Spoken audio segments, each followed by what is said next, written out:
el pene. Entonces, pues el tratamiento tuvo que ser mutilar. Yo procedo a hacer el tacto, después de un silencio incómodo. Me dice, es una región muy delicada y muy traicionera, entonces una vez que se lastima suele requerir procedimientos, tiene una, como te decía, muy buen porcentaje de éxito, sobre todo si se realiza dentro de los primeros 5 años después de la vasectomía. O sea, tristemente, creo yo, o no sé tú ahí, desmiénteme, ¿cuál es la enfermedad más común de transmisión sexual?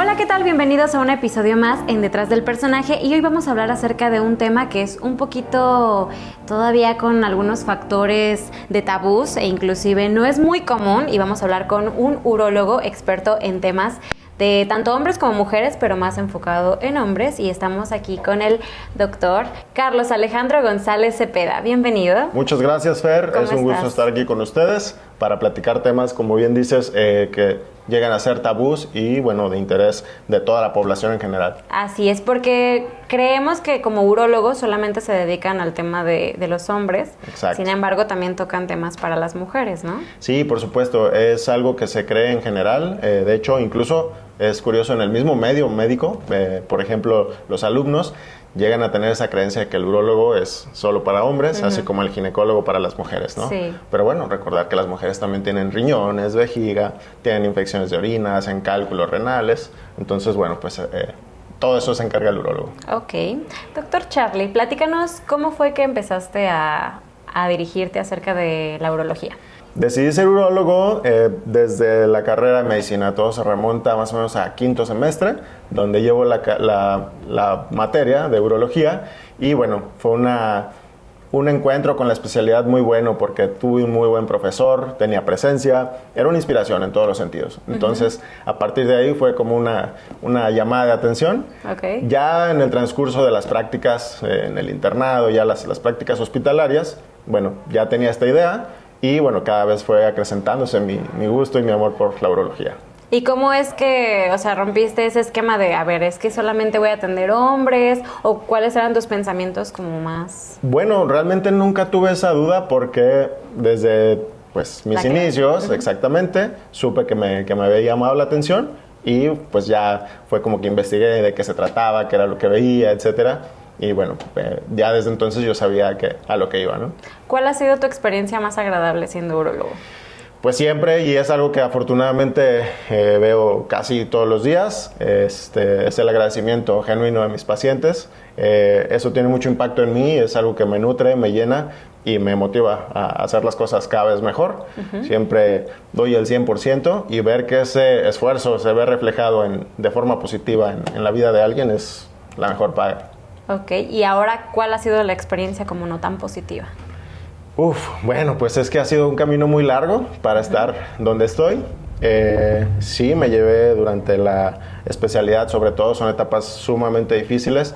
Sobre todo, digo, en general, medicina es una profesión complicada y creo que en nuestro medio, en nuestro país, la hacemos todavía más complicada, varias veces. Entonces, lamentablemente se sufre mucho de abusos de autoridad, cargas laborales excesivas, inhumanas, ¿no? Entonces, todo eso, desde luego que impacta en el estado de ánimo y en el estado físico. Entonces, sí es un camino largo, duro, pero muy satisfactorio. ¿Cuánto tiempo le dedicaste a tus estudios? Yo sé que como médicos nunca terminas de prepararte. Correcto. Pero ¿cuánto fue el tiempo en la medicina y luego especialidad? Sacando la cuenta, en total han sido 11 años. 11 años, son 6 años de la carrera de médico general y 5 años de la especialidad. Así es. Y como dices, pudiera continuar. De hecho, por ahí hay algunos proyectos que espero se consoliden. Entonces, bueno, pues la cuenta puede seguir. Y en tu tema personal, ¿cómo fue? O sea, ¿qué complicaciones hubo mediante tu estudio en medicina? Afortunadamente, soy muy apegado a mi familia, soy una persona hogareña. Pero también tengo la facilidad de esta independencia que requiere una carrera como el médico. estoy soltero, Okay.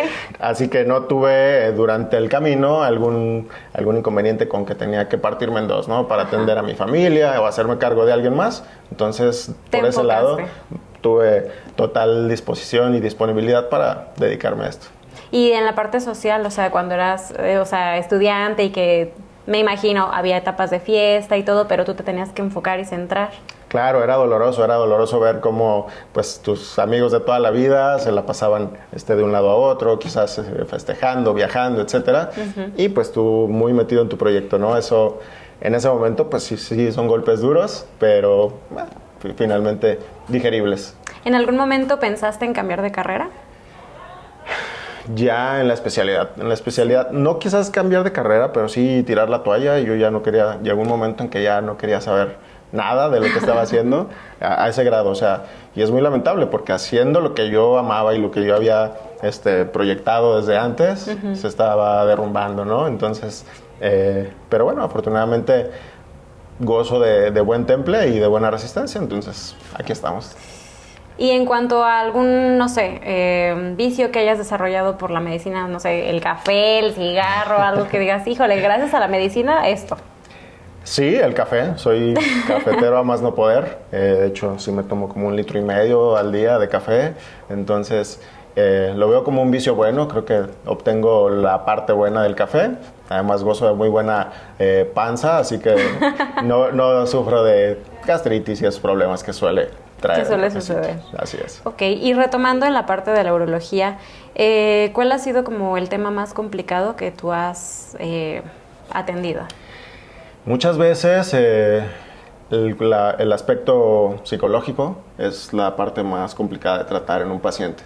Tú puedes resolver el problema si se trata de una cirugía que es con fines correctivos, puedes llegar a resolver el problema, pero muchas veces trae un trasfondo psicológico muy, muy importante y es ahí donde más puedes llegar a batallar, ¿no? ¿Trasfondo te refieres a cuando ya te diagnostican alguna enfermedad? Sí. O al momento de que van contigo y te piden ayuda por cierta... Les doy un ejemplo muy, muy claro. Tuve un paciente con un cáncer muy avanzado en el pene. Entonces, pues el tratamiento tuvo que ser mutilar. Se tiene que quitar el órgano afectado. Y bueno, imagínate el impacto que esto tiene en la calidad de vida de la persona, ¿no? En la calidad de vida y en la psicología. El saber que pues tu vida dio un giro completamente drástico y que ya nunca volverás a disfrutar de una buena salud, ¿no? De orinar simplemente como lo hiciste toda la vida. Y bueno, pues ya la cuestión del aspecto sexual, etcétera. Sí. Entonces, esos pacientes realmente tienen una afección psicológica muy, muy profunda. Y bueno, pues son de las partes más complicadas que recuerdo. Wow. Y por ejemplo, en ese paciente, ¿qué procede una vez que se mutila? ¿Qué pasa con él? Se hace una modificación para que el paciente pueda continuar orinando de una forma relativamente normal. En este caso, está destinado a orinar sentado. Se hace una especie de meato parecido a las mujeres. Uy. Sí, es una cirugía entonces compleja, desde el punto de vista médico muy interesante, pero bueno, no deja de ser algo lamentable. Y después de ahí, ¿qué sucede? O sea, ¿le dices que vaya al psicólogo o sí, por tiene supuesto. que ir contigo continuamente? Sí, el seguimiento por parte del urólogo es permanente prácticamente, porque también son pacientes que en algunas ocasiones tienden a hacer infecciones de las vías urinarias, etcétera, y desde luego que se necesita un manejo de varias especialidades, ¿no? En este caso, el manejo psiquiátrico es muy importante. Y bueno, ya la parte bonita de esto es un paciente que vi hace aproximadamente unos 6 años y fechas importantes como Navidad, etcétera, se sigue comunicando conmigo. Hola, ¿cómo estás? Exactamente, para agradecerme, entonces eso es muy, muy gratificante. Sí. Ok. Volvemos al tema de la parte de estudiantil. ¿Qué es lo más difícil que tuviste a través de tu carrera? Híjole, bueno. En la estancia de estudiantil. Exactamente. Es por etapas, ¿no? En la etapa del estudiante, claro que los exámenes trimestrales o departamentales les llamaban, suelen ser pues una fuente muy importante de estrés. Ya conforme avanzas, bueno, el examen nacional, que es el examen para elegir o más bien de selección de la especialidad, pues es una competencia con miles de médicos que quieren el mismo lugar que tú, entonces pues ese estrés aumenta, ¿no? Y una vez que pasas ese escollo, tú dices, bueno, ya estoy del otro lado, pero no, la realidad es otra, pues te espera la especialidad, que es lo que les mencionaba, hace rato, que es pues llega a ser un calvario, así es. Ok, y por ejemplo, a ver, danos un ejemplo más específico de a qué se dedican los urólogos, porque tenemos esa creencia de que solamente es para los hombres. Exactamente. Pero, ¿qué es lo que realmente atienden? El urólogo es el encargado de tratar todas las afecciones de la vía urinaria, tanto en hombres como en mujeres. Por ejemplo, infecciones de orina, cálculos en la vía urinaria, que pues realmente hombres y mujeres los padecemos. También la parte oncológica, por ejemplo, tumores de riñón, de vejiga, de próstata en el caso de los hombres. Okay. Entonces, todo lo englobado a la vía urinaria, desde riñones hasta vejiga. Y, la parte de los genitales masculinos. Somos especialistas en padecimientos de la función sexual. Ok, y por ejemplo, dentro de los tabús que todavía se manejan hoy en día, ¿qué es más común? ¿Que los jóvenes o que los adultos lleguen como con este temor a preguntarte o a consulta? Realmente es algo muy común en todas las edades. Uno pensaría que quizás por los pensamientos o por las costumbres de antes, quizás la parte más afectada fueran las personas mayores, pero curiosamente también me encuentro muy seguido en consulta con pacientes que todavía llegan con ese temor, ¿no? Y con esa reserva. Por ejemplo, pues para mí es importante revisar pues la anatomía y llegan con esa reserva, ¿no? Y ese temor de ser revisados. Entonces, a todas las edades nos afecta. Ok, y llegan y, oye, tengo un problema, o cómo es la consulta al inicio. ¿Se hace un diagnóstico inicial o cómo? Sí, bueno, una consulta de primera vez consiste en hacer unas preguntas básicas para conocer si hay antecedentes de relevancia en cuestiones de salud. Y ya una vez, ya con eso tú vas armando como el mapa de ideas, ¿no? Ya después de eso vamos directamente a cuál es el motivo que lo trajo a consulta. Y bueno, pues ya se va encaminando hacia un diagnóstico y a un tratamiento. Ok, ¿hay una edad mínima para poder ir contigo? No, realmente atendemos pacientes de todas las edades, desde el nacimiento hasta la tercera edad, así es. Sí existen especialistas, por ejemplo, en urología pediátrica. Hay ciertos padecimientos que yo como urólogo, por ejemplo, no veo todos los días, y en esos casos es mejor sí un manejo más especializado todavía. Pero en general, para el diagnóstico y casi todos los tratamientos, podemos atender de todas las edades. Ok, ¿y cuáles han sido los casos como más complejos que has tenido, aparte del que me comentabas de cáncer? Sí, generalmente los pacientes oncológicos suelen ser muy complejos, y también la cuestión de la uretra, que es la parte final de la vía urinaria, que es por donde termina por salir la orina. Es una región muy delicada y muy traicionera, entonces una vez que se lastima suele requerir procedimientos muy complejos y bueno, que tienen una tasa de recurrencia o de fracaso muy alta. Entonces, pues decimos que es el coco del urólogo, ¿no? La uretra. Okay. Entonces son procedimientos muy largos y que muchas veces no son suficientes. Entonces, son de los grandes retos. ¿Te ha pasado algo chistoso dentro de tus pacientes que recuerdes? Sí, cosas chuscas que me han pasado. Por ejemplo, el famoso tacto rectal, ¿no? Que es un problema para la gran mayoría de las personas. Okay. Una vez recuerdo perfectamente, estaba en la especialidad, pues llegó el momento, ¿no? En ese tiempo todavía era como muy común y bueno, necesario para la formación, ¿no? Entonces era un paciente como de 70 años, iba acompañado de su hija, le digo, señor, pues tenemos que proceder al tacto, me acompaña al cuarto de exploración, estaban realmente juntos. Yo procedo a hacer el tacto, después de un silencio incómodo, me dice, bueno, por lo menos me tocó un doctor guapo. Y la hija, ya te imaginarás. Risa y risa. Obviamente reclamándole al papá. Estuvo chistoso. Y bueno, no faltan los que la parte contraria, ¿no? Que se incomodan o lo toman se incomodan. Y una vez después de ese mismo silencio incómodo, me dice, no, doctor, son tiznaderas. Entonces, pues, realmente es un momento difícil, pero la parte chusca quizás es esa. No falta el paciente con buen humor, con buen sentido del humor, que lo toma de esta forma y se agradece. ¿Tiene que ser todavía tacto rectal o cómo pueden diagnosticar algo en la próstata? No, afortunadamente ya no es como algo de cajón, como decimos, ¿no? Ya existen pruebas de laboratorio, una toma de muestra de sangre que por ahí nos puede orientar desde antes de que se manifieste, ¿no? Porque cuando lo detectas a través de la exploración rectal es porque ya tiene cierto avance, entonces la intención es no llegar a ese momento y lo detectas con pruebas de laboratorio desde antes. Que justo era lo que te iba a preguntar, que qué tanta eficacia o diferencia había entre las pruebas de sangre o el tacto. Sí, digo, obviamente es algo que se ha estudiado y se concluye hasta hoy que es más confiable esto que, bueno, pues que esperar a que ya se manifieste a través del tacto, ¿no? Son pruebas más precisas y que pueden ayudar a detectar desde antes de que se manifieste un problema o de que avance. ¿Y a partir de qué edad se pueden realizar ambas pruebas? A partir de los 50 años para la población en general, a menos que existan antecedentes heredofamiliares. Por ejemplo, familiares directos como un padre, un hermano o un abuelo incluso, con antecedente de cáncer de próstata en este caso. Es importante empezar el escrutinio desde antes, desde los 40 años aproximadamente. Ok, ¿y si tienen algún tipo de síntoma a los 30, también se puede realizar? Sí, por supuesto. Eso ya son los casos excepcionales, donde ya con base en la historia de cómo fue ocurriendo, ya uno toma la decisión de si se empieza la búsqueda desde antes. Ok, ¿y cuáles serían los síntomas? Bueno, para el cáncer de próstata, en este caso, los síntomas suelen ser ya en fases muy tardías. Suelen manifestarse como sangrado al orinar, dolor óseo, porque el cáncer, una vez que se disemina fuera de la próstata, su principal sitio es los huesos. Entonces, son pacientes que se quejan de dolor de huesos, pérdida de peso, pérdida de apetito.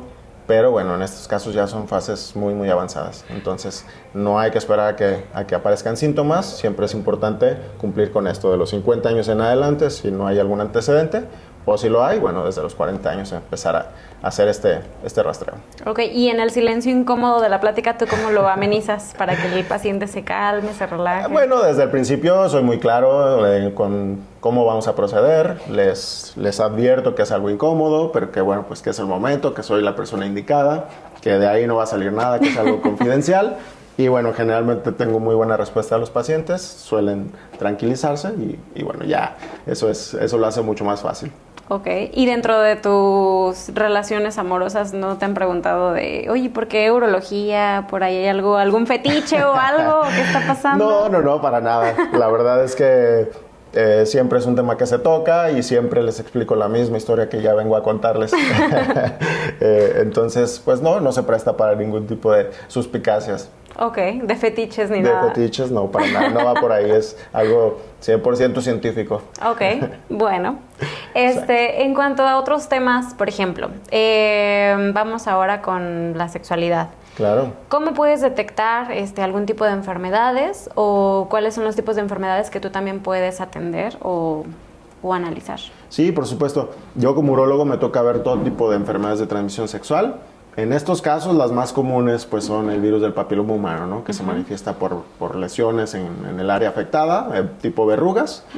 Y bueno, el resto de enfermedades de transmisión sexual más comunes, como la sífilis, la gonorrea, el virus del herpes, el VIH. Entonces, generalmente tienen unas manifestaciones muy claras, pero bueno, si se busca una detección o un tipo de estudios de control, existen pruebas de sangre que nos ayudan a identificar si es que existe o si existió algún tipo de exposición a estas enfermedades. O sea, tristemente, creo yo, o no sé, tú ahí desmiénteme, ¿cuál es la enfermedad más común de transmisión sexual? El virus del papiloma humano, sin lugar a dudas. Sin lugar a dudas es, las estadísticas llegan a decir que de 7 a 8 personas de cada 10 que son sexualmente activas, en algún momento de la vida están expuestos al virus del papiloma humano.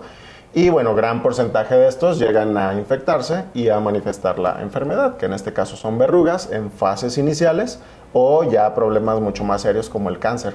Cáncer de cervix, cáncer de pene, cáncer de ano, de faringe, cualquier parte del cuerpo que haya estado expuesta a un virus oncogénico, es decir, que tenga la posibilidad de mutar y convertirse en cancerígeno, pues estas son las complicaciones más avanzadas. Ok, y por ejemplo, ¿qué tan cierto es que si usas condón se puede transmitir aún así o no? es muy baja la probabilidad, a menos que haya una ruptura del condón y un contacto directo con una parte afectada, sí reduce mucho la tasa de contagio o la probabilidad de contagio en la parte que cubre el condón, pero sin embargo recordar que hay una gran parte del área genital y a sus alrededores que en el acto sexual están expuestas y bueno, esto no tiene una protección por parte del condón. No necesariamente necesita haber verrugas para que tenga, o sea, el virus la persona. Exactamente. ¿Y ahí cómo tú lo detectas? Hay pruebas moleculares que ayudan a detectar. Por ejemplo, se toma una muestra con un raspado, similar a la prueba del COVID, que es muy molesta, que te tocaban con un cotonete, algo así. Un hisopo es el nombre. Y se hace un análisis molecular y en este análisis nos dice si las células tienen infección por virus del papiloma. Esto cuando no hay verrugas. Cuando hay verrugas, pues es mucho más sencillo, se toma la verruga y se le hace un análisis y bueno, pues suele ser mucho más certero, ¿no? Y ahí tiene que haber otro tipo de síntoma para que el paciente te diga, necesito una prueba o quiero hacerme una prueba. Sobre todo son pacientes que tienen la sospecha de que tuvieron una exposición con alguien con virus del papiloma, entonces en estos casos es cuando está justificada la prueba. Ok, y para otro tipo de enfermedades como la que comentabas del herpes, la gonorrea, la sífilis, ¿cómo son los síntomas? Bueno, pues generalmente se manifiestan como lesiones en genitales de diferentes tipos. Algunas son úlceras, algunas son ampollas, son variables dependiendo del agente que lo causa, pero suelen ser muy específicas y muy claras. Entonces, ya con esto, con la pura sospecha, se puede iniciar un tratamiento dirigido. Y bueno, también existen pruebas como para confirmar el diagnóstico en caso, por ejemplo, de fracaso terapéutico, ¿no? Yo tengo la sospecha de X enfermedad, la trato como tal y resulta que siguió, que progresa.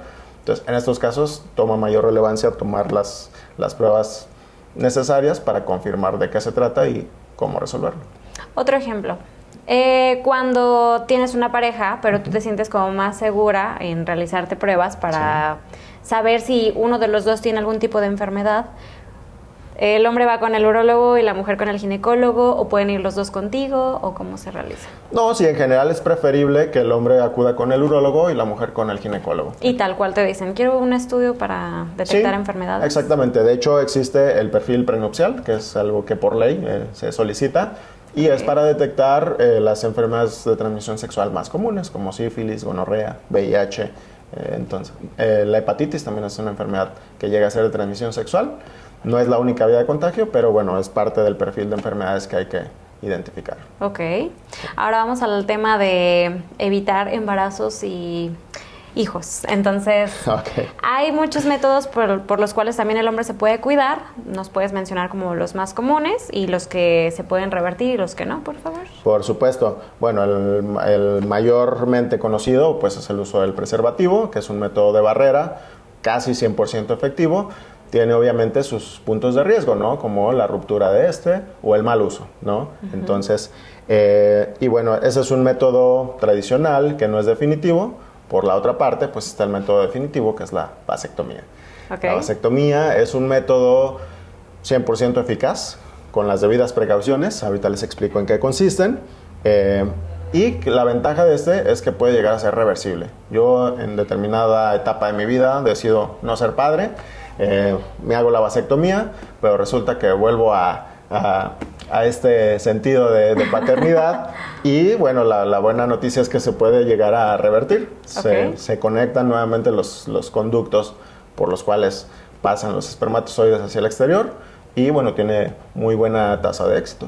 Ok, ¿y cómo es que puede ser revertible? O sea... Bueno, la vasectomía consiste en cortar los conductos deferentes, que es por donde pasan los espermatozoides que nacen en los testículos hacia el exterior. Se combinan con el líquido seminal y bueno, finalmente salen, ¿no?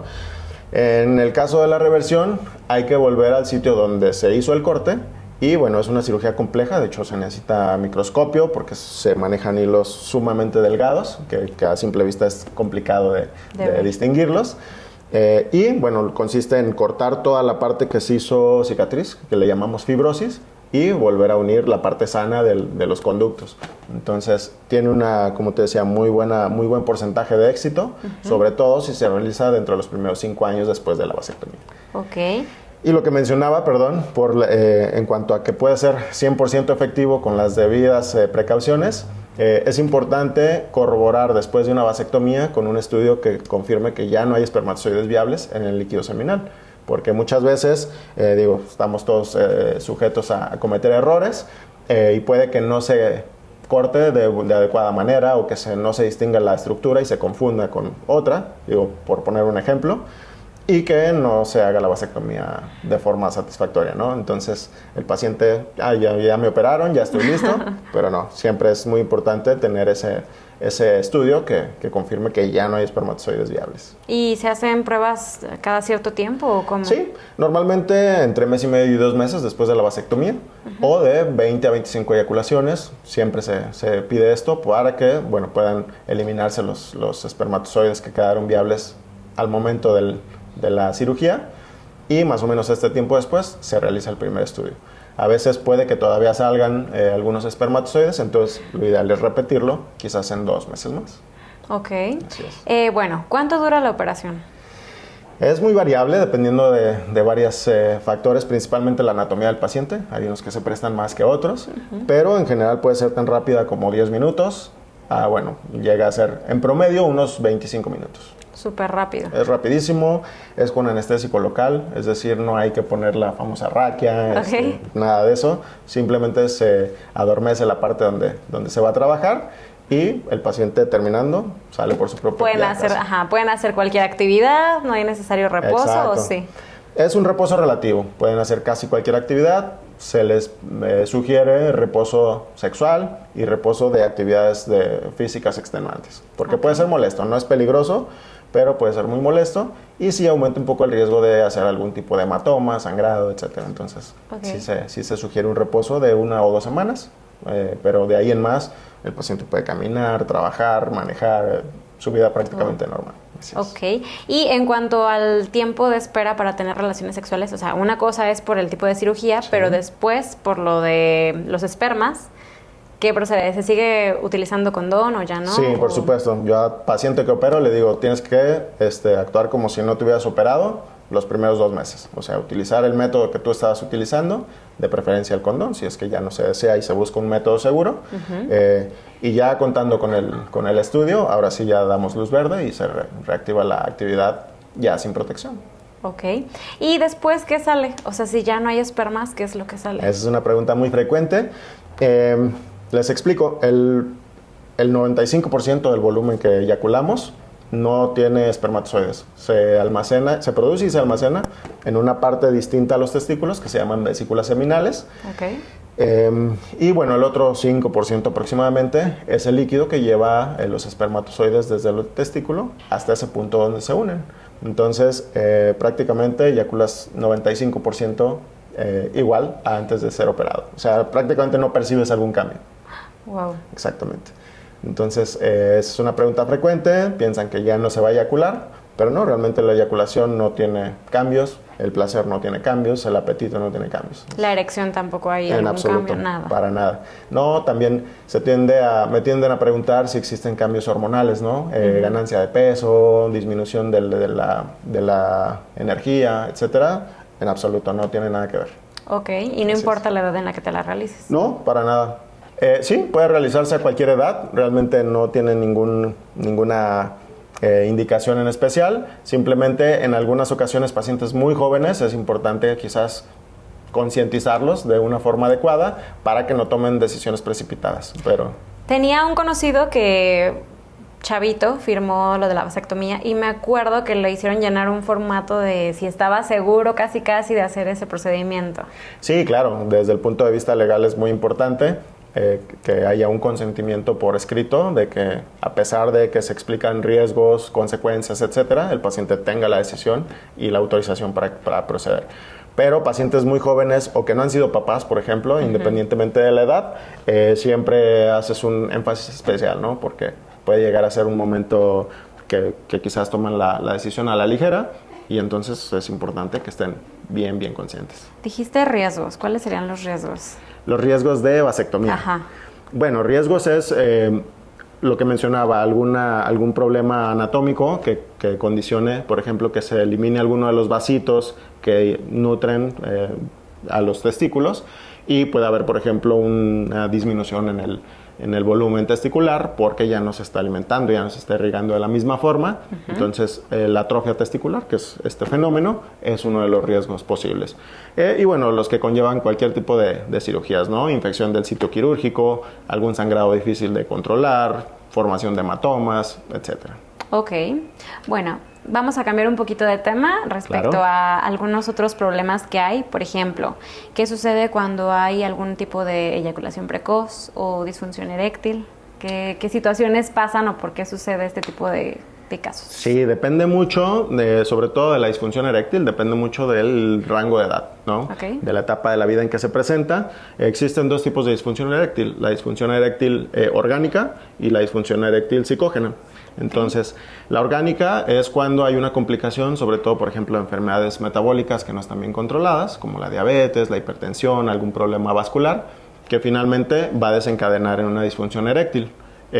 Y la de tipo psicológico. Entonces, la de tipo orgánico es muy común en pacientes mayores a 50 años, donde ya empiezan las fallas orgánicas, ¿no?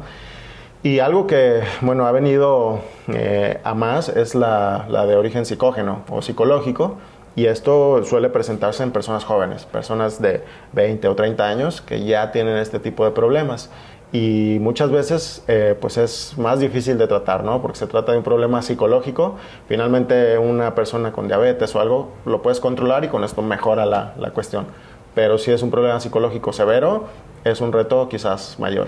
¿Y lo psicológico a qué tiene que ver? ¿Es algún trauma? ¿Pasó algo que Exacto. lo haya obligado a que ya no tenga? Algún evento adverso. Ajá. Se asocia también mucho a periodos de estrés prolongados, mala calidad del sueño, mala alimentación, todos estos factores que pueden provocar algún desequilibrio psicológico pueden desencadenar en disfunción eréctil.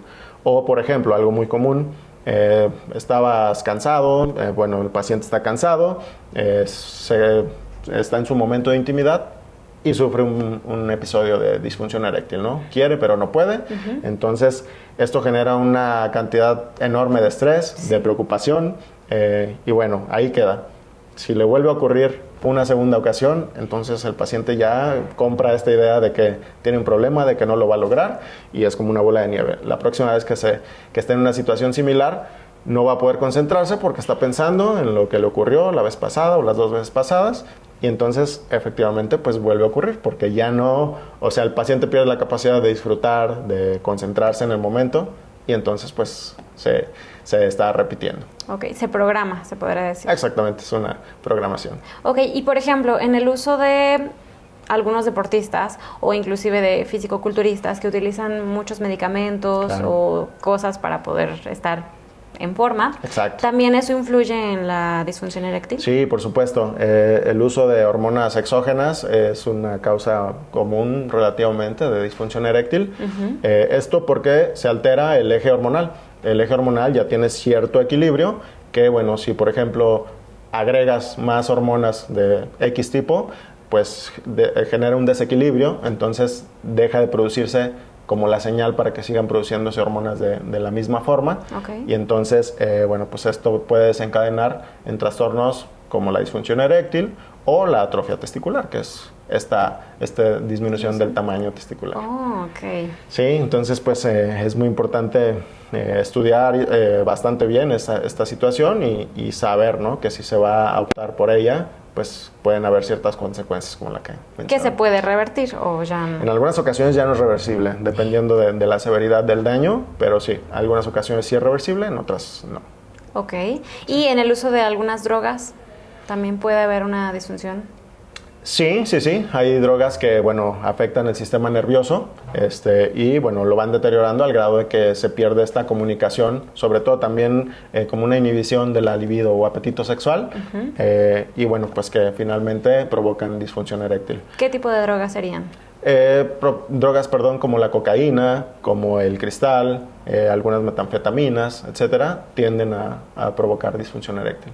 El alcohol, también el abuso de alcohol, es un inhibidor de, sobre todo, el sistema nervioso central, y con esto puede llegar a desencadenar disfunción eréctil. Ok. ¿Y medicamentos? Existen medicamentos que sí lo pueden llegar a ocasionar, sobre todo los de tipo antidepresivo. Los antidepresivos, cuando se utilizan por tiempos prolongados, uno de los efectos secundarios es la disfunción eréctil. De hecho, paradójicamente lo utilizamos en algunas ocasiones como tratamiento de la eyaculación precoz, porque como tienen esta inhibición del sistema nervioso, del sistema límbico y de la libido, pueden ayudar a mejorar esta cuestión de la eyaculación precoz. Obviamente en diferentes dosis, en diferentes tiempos, etcétera. Pero sí, pues ese tipo de medicamentos es los que más se asocian a disfunción eréctil. Analizando como el caso, ¿no? También, ¿en qué grado está? Sí, por supuesto, todo se ajusta a las necesidades del paciente. Ok. Y, por ejemplo, para la disfunción eréctil, ¿cómo se puede atender? O sea, dependiendo de los casos que ya te había preguntado, sí. ¿Cómo se puede haber ¿Cuál es el tratamiento de la disfunción eréctil? Claro que sí. El tratamiento va ligado dependiendo de la severidad de la disfunción. La primera línea de tratamiento es quizás medidas conductuales, ¿no? Pláticas con el paciente, que te cuente cuál es el contexto. Y muchas veces simplemente aconsejarlos, ¿no? Que intentes tal o cual cosa, que la comunicación con la pareja es muy importante. Y en algunas ocasiones el simple hecho de que te platicaron y de que ya están en una situación más clara, tiende a mejorar. Ya la primera línea de tratamiento farmacológico, pues son medicamentos que ayudan a mejorar el mecanismo de irrigación del pene, que es el mecanismo de la erección, como el famoso Viagra. O sildenafil. No importa que diga marcas, ¿sí? No, no importa yo. Ok, empiezo nuevo. La primera línea de tratamiento farmacológico, cuando las medidas conductuales no son suficientes, pues es un tratamiento que ayude a mejorar el mecanismo de la erección. En este caso, como la famosa pastilla azul o familia de este mismo fármaco. Okay. Este tipo de medicamentos inicialmente fue inventado o diseñado para un tratamiento de la cuestión de los pulmones y la circulación cardiopulmonar, pero se vio que tenía este efecto secundario. Okay. Entonces, pues vino a revolucionar el mercado, ¿no? Y obviamente ganó fuerza en este rubro más que en el que inicialmente fue diseñado. Suelen tener muy buena respuesta siempre y cuando el mecanismo de la erección permanezca, ¿de acuerdo? Porque, por ejemplo, si ya existe un daño neurológico muy importante, como en personas con diabetes avanzada o alguna enfermedad que no fue controlada en su momento, tienden a tener pobre respuesta. Y en estos casos ya se buscan otro tipo de tratamientos. El más avanzado de ellos es la prótesis de pene, que es un tema también bastante interesante y que, bueno, pues es un motivo de muchas dudas, de muchas preguntas. Sí. ¿La prótesis de pene cuándo aparece o cómo? La prótesis de pene está indicada cuando ya no hay una respuesta adecuada a los fármacos y el paciente pues obviamente tiene deseos de continuar con su vida sexual. Hay varios tipos de prótesis. La más común pues es una prótesis maleable, le llamamos, que son varios como anillos de metal y que se puede moldear para tener un pene simulando una erección y simulando un estado flácido. Existen dispositivos mucho más complejos y más costosos también, que ya asemejan mucho al mecanismo de una erección natural. Es un sistema de válvulas con un funcionamiento hidráulico, se pudiera decir, que ayudan a que se instalan unas cámaras en los cuerpos cavernosos, que son los cuerpos que normalmente o naturalmente son los que se llenan de sangre y provocan la erección, producen la erección. Estos se suplen por unas camaritas de un material especial y que finalmente cuando se va a tener actividad sexual se activa una bombita y se llena de líquido para simular el llenado de sangre. Okay. Entonces, pues están muy avanzadas, muy interesantes y suelen ser muy útiles. Otra causa muy común de disfunción sexual, en este caso disfunción eréctil, son pacientes que fueron operados por cáncer de próstata. Como se tiene que modificar la anatomía para retirar la próstata, muchas veces se lastiman los nervios que producen la erección y, en estos casos suelen tener pobre respuesta al tratamiento farmacológico y son pacientes que muy comúnmente son candidatos a colocarles prótesis de pene. ¿Y son discretas o sí se alcanzan a percibir? No, son completamente discretas. De hecho, esa es la más discreta porque prácticamente el paciente está como si nada hubiera pasado. La valvulita esta que se activa la colocamos en el escroto, a un lado de uno de los testículos, y ahí es donde se activa y se desactiva con un botoncito. O sea, tú tienes el control de la eyaculación, ¿no? Más bien de la erección. De la erección. Exactamente. Sí. El paciente pues ya está para próximo al momento, entonces activa el mecanismo botoncito y en unos segundos ya tiene un pene erecto. Wow. ¿Y lo de los anillos, o sea, cómo funciona? ¿Cómo hace ese mecanismo de que se active? Bueno, tienen un sistema como de engranes que el mismo paciente los hace como o los activa o los desactiva. Entonces, básicamente es como se van hacia un lado para tener el aspecto de algo erecto y se van hacia el otro para tener el aspecto de algo en estado flácido. O sea, pero él lo tiene que acomodar. Sí, exactamente.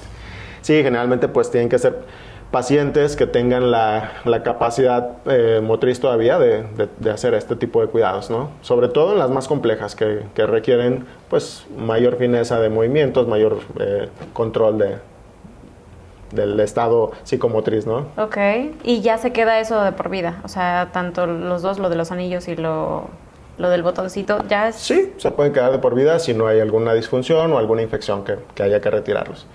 De hecho, son tan discretos que en alguna ocasión yo vi a un paciente por otro padecimiento, tuvo un proceso infeccioso, se le pasó mencionarme el pequeño detalle que tenía una prótesis, Okay. Entonces hubo que intervenirlo y ya estando en quirófano, oh sorpresa, pues estaba ahí todo el mecanismo bien adaptado. Entonces, así de discretos llegan a ser. Wow, ¿y no hay mantenimiento de eso? O sea, ¿se queda ya, solamente se hace una vez y ya? Sí, exactamente. ¿Y Así no es. hay probabilidad de que falle? Según el fabricante, tienen una vida útil que ellos recomiendan. Tiende a ser aproximadamente de unos 10 años, pero esto depende de la calidad de los materiales. Entonces, el fabricante tiene estudiado más o menos cuál es la vida útil de estos dispositivos. Ok, ¿y no puede haber algún fallo? O sea, de que, la piecita se está... no sé, fallando. Sí, por algo. supuesto, que se afecta el mecanismo de válvulas o de cualquier cosa. Y sí, en este caso pues ya no se logra el objetivo, ¿no? Y hay que considerar retirarlo o reemplazarlo. ¿Y es muy costoso? También depende mucho del fabricante, pero más o menos una prótesis que le llamamos de 3 elementos, que es la de la valvulita y es la más fisiológica, puede tener un costo como de unos cercanos al $500,000 Wow. Sí. Quizás un poco menos, quizás un poco más, depende de varios factores, ¿no? Del hospital donde se realice, del tipo de marca, etcétera. Pero digamos que a partir de unos $300,000. Ok. Así es. No, o sea, creo que no es para todos. No es para tristemente. todo tipo de pacientes, exactamente. Hay que tener pues una capacidad adquisitiva importante. Ok, y ahora pasamos al tema de la eyaculación precoz. Por supuesto. Aquí, ¿cómo se detecta? ¿Cuáles son los factores? ¿Cómo se puede tratar? Claro. Sí, en el tema de la eyaculación precoz es una situación muy similar a la disfunción eréctil. Suele estar muy ligada a cuestiones psicológicas y a cuestiones de estrés prolongado, de cansancio, fatiga, etcétera, y de una mala experiencia en el acto sexual, ¿no? Ok. También la primera línea de tratamiento pues es el apoyo psicológico, quizás el platicarlo en consulta, en dar quizás medidas conductuales en el momento para poder mejorar esta cuestión. Y también existe el apoyo farmacológico, como mencionábamos, los antidepresivos, algún tipo, no todos, pero cierto tipo de antidepresivos tienden a tener un buen efecto y a prolongar el estado para eyacular. Ok. Así es. Y bueno, vamos a retomar el tema nuevamente de las enfermedades de transmisión sexual. Sí. Me comentabas hace rato, fuera del aire, Correcto. fuera del estudio, que hay una vacuna también para el virus del papiloma humano. Sí, importantísimo. No lo tocamos el tema hace unos momentos. Existe afortunadamente una vacuna que ayuda a prevenir casi el 100% infección por virus del papiloma humano. Okay. Existe una infinidad de cepas de virus del papiloma humano o de tipos de virus del papiloma humano, pero el 95% de todas ellas se engloba más o menos en 9 serotipos. Entonces, actualmente el año pasado llegó a México la vacuna que protege contra estos 9 tipos de virus del papiloma humano. Y bueno, esto nos ayuda a, pues como todas las vacunas, ¿no?, a generar anticuerpos para que en caso de que alguna vez estemos expuestos a algún tipo de estos virus del papiloma, el cuerpo ya tenga una forma de defenderse y de controlar la infección y que no proceda a una enfermedad. Entonces, es muy importante. Lo ideal es que hombres y mujeres estuviéramos vacunados. Así, bueno, yo no pierdo la esperanza de que en algún futuro se erradique el virus del papiloma humano, pero es una enfermedad completamente tratable y lo mejor de todo, puede prevenir cáncer. De hecho, es la única vacuna que está comprobado que previene el cáncer. En este caso, el cáncer de cervix es el más común. En nuestro medio, en México, el virus del papiloma humano es la principal causa de cáncer de cervix. Entonces, si todo el mundo estuviéramos vacunados, tanto hombres y mujeres, esto desde luego que se reduciría en un gran número. ¿Puede encontrarse en centros de salud o solamente es en hospitales privados? No, sí existe en el sector público, nada más que son esquemas que están destinados únicamente a niñas. Y son esquemas, digamos, cortos, ¿ok?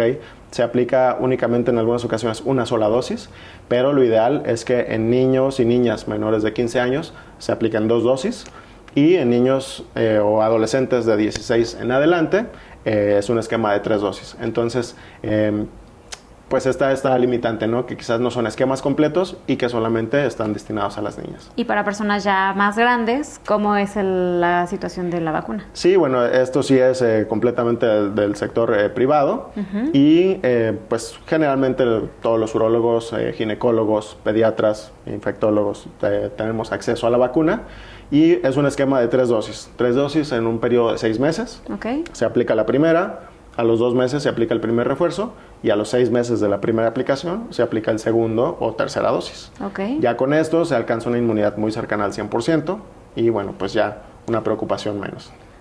Y si por ejemplo tienen algún tipo de virus de papiloma, ¿se pueden vacunar o ya no? Por supuesto, de hecho con mayor razón, sí se pueden vacunar. Ojo, y es importante recalcar que para ese tipo de virus no es con intenciones de curarlo, sino que de que genere más anticuerpos para evitar una reinfección. O sea, sí te puede dar, sí, pero ya es menor por lo que te estás Exacto. Digamos llevando que tu cuerpo. Si el paciente desarrolla verrugas es porque ya desarrolló la enfermedad y el cuerpo va a generar anticuerpos de una manera natural. Pero el estímulo inmunológico no es tan bueno o tan efectivo como la vacuna. Entonces, a pesar de que ya desarrolló la enfermedad, el cuerpo puede generar todavía más anticuerpos con ayuda de la vacuna. Entonces, a pesar de que ya se haya presentado, es muy importante el vacunarse. ¿Cuáles son los que no son aptos o candidatos para vacunarse? Pues únicamente los pacientes que sean alérgicos a alguno de los componentes, pero realmente es una vacuna muy inocua, muy noble, así es que los efectos secundarios o las contraindicaciones son mínimas. Muchísimas gracias, doctor Charlie. Al contrario, es un gusto estar aquí con ustedes y espero vuelvan a invitarme muy pronto. Claro que sí. Ahora nada más para terminar, ¿nos puedes dar algún consejo para las personas que no hemos acudido pues a algún ginecólogo, algún urólogo, que inclusive tienen como este miedo todavía de acercarse con un especialista? Claro, por supuesto. Pues mi consejo es básicamente quitarse ese temor al estar frente al médico. Creo que es mucho más importante el tener la certeza de que estoy bien, de que estoy sano. Y si no es así, bueno, detectar cualquier anomalía en una etapa donde todavía se puede hacer algo a tiempo y que mejore desde luego el pronóstico y la calidad de vida, ¿no? Entonces, pues perder ese temor. Yo creo que principalmente es el romper el miedo de que tienes que ir nada más con un especialista porque tengas algún tipo de padecimiento, sino prevenir y sobre todo saber que estás bien y un chequeo general no tiene como que mayor problema. Sí, por supuesto, nada como la prevención. Así es, y nos compartes tus redes sociales para que puedan seguirte y pues preguntarte si es que tienen algún tipo de duda ya más privada. Con mucho gusto, yo los puedo atender personalmente en mis redes sociales. En Instagram aparezco como dr, de doctor.charlie, con i latina, y .gdl, perdón, y en Facebook como dr.charlie. Ahí pueden mandarme mensaje directo y con gusto puedo atender sus dudas. Doctor Charlie, pues muchísimas gracias por ser parte de Detrás del Personaje. Feliz y encantada de que nos hayas resuelto algunas dudas, no todas, igual para que vayan y contacten al doctor Charlie para cualquier aclaración, duda o inclusive consulta. Será un placer. ¿Vale? Muchas gracias. Muchas gracias. Chicos, esto fue todo en este episodio en Detrás del Personaje. No se olviden en seguirnos a través de todas nuestras redes sociales como @globogdl. Yo soy Fer de Gallardo. Hasta la próxima.